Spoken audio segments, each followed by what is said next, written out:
Hello, everybody. Welcome to iExamB's Legal Bee. This is Amrita, your law faculty at iExamB. Concepts पढ़ाएंगे, सबको सिखाएंगे। ये iExamB का बहुत ही बेनिफिशियल कैंपेन है। आई होप आप सब लोग इसका बेनिफिट उठा रहे हैं and you are watching all the conceptual videos. हमारी फैकल्टी बहुत ही ल्यूसिडली, बहुत ही सिंपल मैनर में सारे इंपॉर्टेंट एंड डिफिकल्ट कंसेप्ट्स को इस कैंपेन के थ्रू डिलीवर कर रहे हैं। So don't miss these videos, these are going to be very helpful in clarifying your competitive examinations. इस वीडियो में मैं आप लोगों के साथ कॉन्स्टिट्यूशनल लॉ का एक सब्जेक्ट एक टॉपिक डिस्कस करने वाली हूँ, that is the golden triangle, article 14, 19 and 21।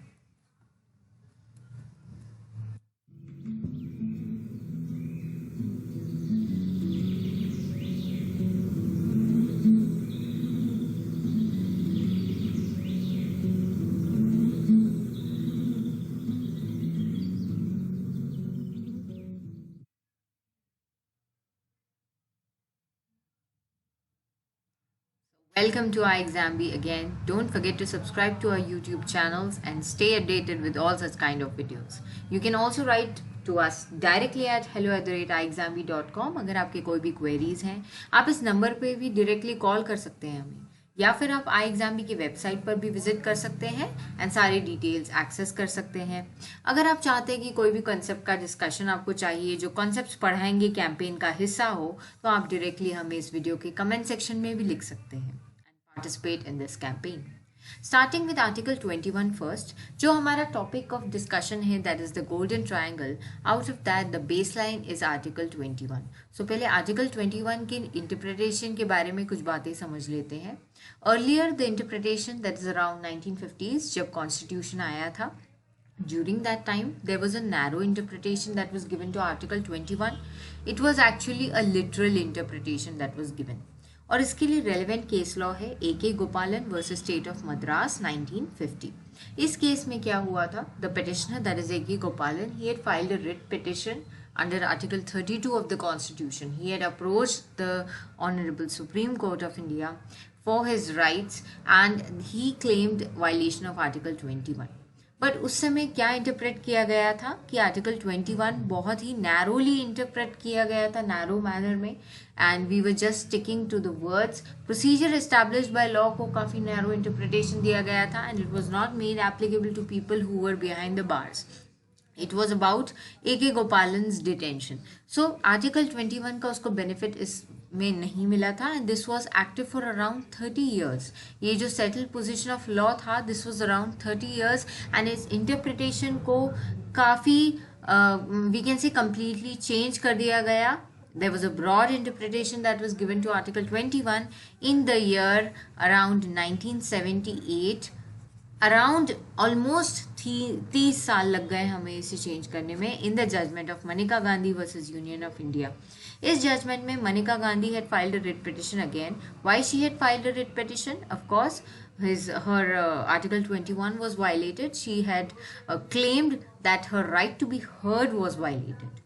Passport authority did not allow her to travel abroad. That was the main contention in this case. Brief facts, तो passport authority ने उसे passport act के section 10 के हिसाब से रोक दिया गया था एंड उसे राइट टू बी हर्ड नहीं मिला था। That was a fundamental right to travel abroad, everything, article 19, ये सब कुछ उसने क्लेम किया था रिट पिटिशन में। सो इस केस में जो सेटल पोजीशन हम तब डिस्कस कर रहे थे 21 का, उसको नैरो इंटरप्रिटेशन को चेंज करके ब्रॉड इंटरप्रिटेशन दिया गया in this particular judgment and this was done by Honourable Justice Bhagwati. Honorable Justice Bhagwati held what? That 14, 19 and 21 are not mutually exclusive. They are related to each other and interconnected deeply like a golden triangle. So ये जो golden triangle का नाम पड़ा है इन 3 articles को, वो इस judgment में दिया गया था। That is why Maneka Gandhi versus Union of India judgment is very important for you if you want to understand the concept of golden triangle. अब ये तो है पोजिशन ऑफ लॉ जो हमें पता चली है, but how does it work exactly, ये हम समझने की कोशिश करेंगे। गोल्डन ट्राइंगल ये वर्ड तो बहुत ही ब्यूटिफुली डिस्क्राइब किया है ऑनरेबल जस्टिस भगवती ने, बट इसका एक्चुअली मतलब क्या है?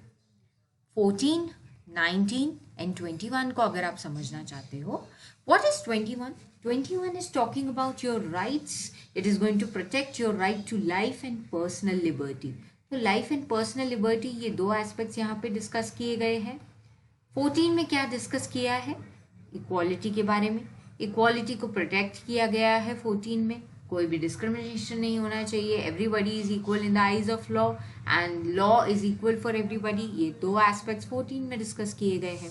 तो 14 आर्बिट्ररीनेस को कंप्लीटली प्रोहिबिट करता है। And what is 19? 19 बात करता है फ्रीडम्स के बारे में। There are various freedoms that 19 is talking about, whether it is freedom of movement, whether it is freedom of speech, everything, and all these are subjected to reasonable restrictions again.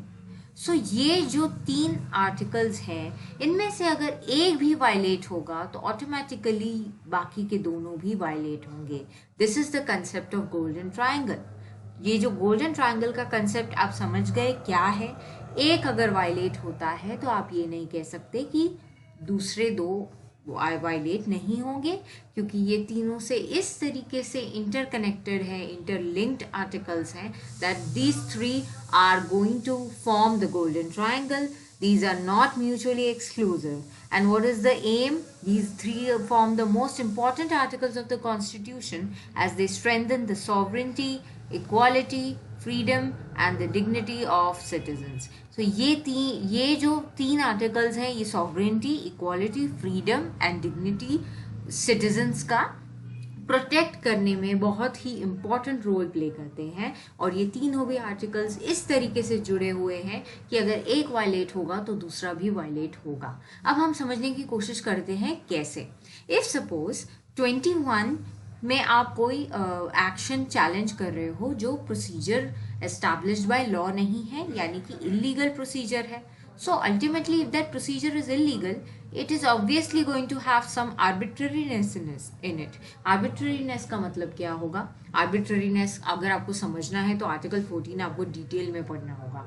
Arbitrary action which is not fair, which is not just, which is not standing on the footstone of equality. Arbitrary है, अपने मन का आपने कर दिया है, तो obviously वो arbitrary होगा। And ultimately अगर किसी का freedom अफेक्ट हो रहा है, that is his life and liberty is being affected, तो his freedom is also being affected. और अगर वो इलीगल है तो वो रीजनेबल रेस्ट्रिक्शंस में नहीं आएगा, तो 19 भी ऑटोमेटिकली वायलेट होगा। तो इस तरीके से all these 3 articles are interconnected and if one is violated the other 2 are also violated. This is what is the nexus. If the law that is prescribing procedure for depriving personal liberty of one person, it has to meet the requirements of Article 19. It should be meeting the requirements because freedom of movement है जो 19 cover करता है। and अगर वो procedure established by law है 21 के हिसाब से, so उसने सारे arbitrariness के जो requirements जो है against arbitrariness provided under Article 14, that should also be met out by that. So if there is one procedure, it has to meet all the 3 dimensions of this golden triangle. तो ये था सबसे simple explanation golden triangle का। And इसी तरीके के और भी वीडियोस के लिए don't forget to subscribe and write to us at hello@iexambi.com। आप इस वीडियो के कमेंट सेक्शन में भी आपके कंसेप्ट्स पे क्लैरिटी पा सकते हैं। Don't forget to subscribe and prepare 50% faster with iExamB। Thank you so much everybody.